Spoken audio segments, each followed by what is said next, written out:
In the stillness of a quiet Texas night, one family was asleep, unaware that the greatest danger they'd ever face wasn't from the outside, but from within their own home. At just 16 years old, Erin Caffey set in motion a plan so dark, so chilling, that it would leave her family in ashes. And one man, her father, questioning everything he thought he knew about love, loyalty, and forgiveness.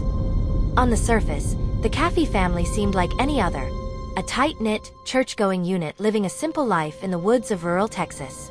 Penny and Terry Caffey worked hard to raise their 3 children, instilling strong moral values and fostering dreams for a bright future.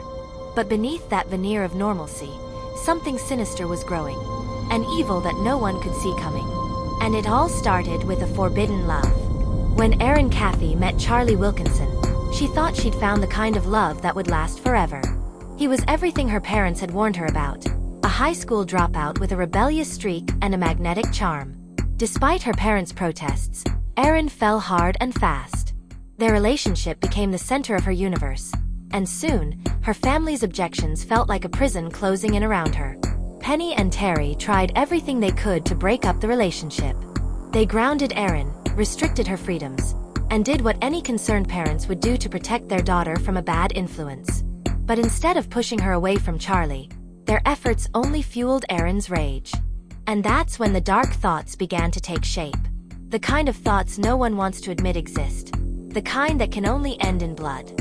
In the days leading up to the murders, Erin and Charlie's conversations shifted from love and rebellion to something far more sinister. What if her family wasn't in the way anymore? What if they were gone? On the night of March 1, 2008, Erin made a choice. She was done playing by her parents' rules. She wanted out, and she was willing to sacrifice everything for it. With the help of Charlie and 2 of his friends, Charles Wade and Bobby Johnson, Erin orchestrated a plan that would destroy her family forever. As they pulled up to the Caffey home under the cover of darkness, Erin stayed in the car, awaiting the horror she had set in motion. Inside the house, her family was fast asleep, unaware that their lives were about to be torn apart in the most brutal way imaginable. Charlie and his accomplices crept into the home like shadows, armed with guns and knives. What happened next was nothing short of a bloodbath. Penny Caffey was shot and killed in her bed. Terry, miraculously, survived being shot 5 times. But the real tragedy struck the youngest Caffey children. Matthew, just 13, and Tyler, only 8, were murdered in cold blood. Innocents caught in the crossfire of their sister's twisted love story.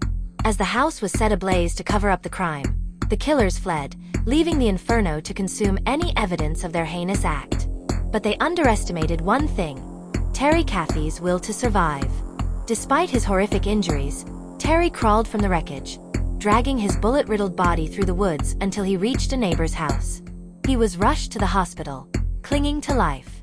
And that's when the real nightmare began. Terry awoke to the devastating news that his wife and sons were dead. His family, gone. But the most shocking revelation of all? His own daughter had orchestrated the entire thing. 4 days, Terry refused to believe it. Erin, his sweet little girl, could never have done something so monstrous. But the evidence was undeniable. Erin had not only planned the murders, she had been the mastermind behind it all. And now, she was in custody, facing the full weight of the law. At her trial, Erin's defense painted her as a lovesick teenager, manipulated by her older boyfriend into doing the unthinkable. But the prosecution had a different story to tell.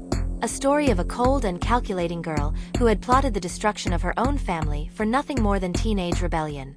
The jury didn't take long to decide Erin's fate. She was sentenced to life in prison, with the possibility of parole after 40 years. By the time she's released, if ever, she'll be an old woman.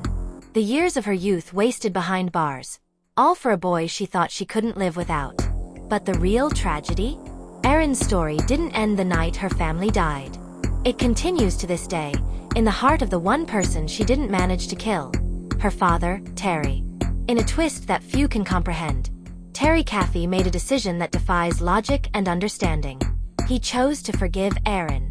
In interviews, Terry has spoken about his journey through unimaginable grief, his battles with faith, and the choice he made to visit Erin in prison. For Terry, forgiveness wasn't about letting go of the pain, it was about survival. He couldn't live with the hate, The anger. He needed to heal, and for him, that meant forgiving the one person responsible for destroying his life. But can forgiveness truly heal wounds that deep? Can a father ever truly look into the eyes of his daughter, the girl who tore his world apart, and still find love there? The story of Erin Caffey is one of betrayal, heartbreak, and unimaginable loss. But it's also a story of redemption, or the search for it, at least. Terry Caffey's choice to forgive his daughter raises questions about the nature of love, the limits of forgiveness, and the haunting reality that sometimes, the people we trust the most can become our greatest enemies. But as Terry continues to visit Erin in prison, as the years slip away, one question remains unanswered. Will Erin ever truly understand the weight of what she's done?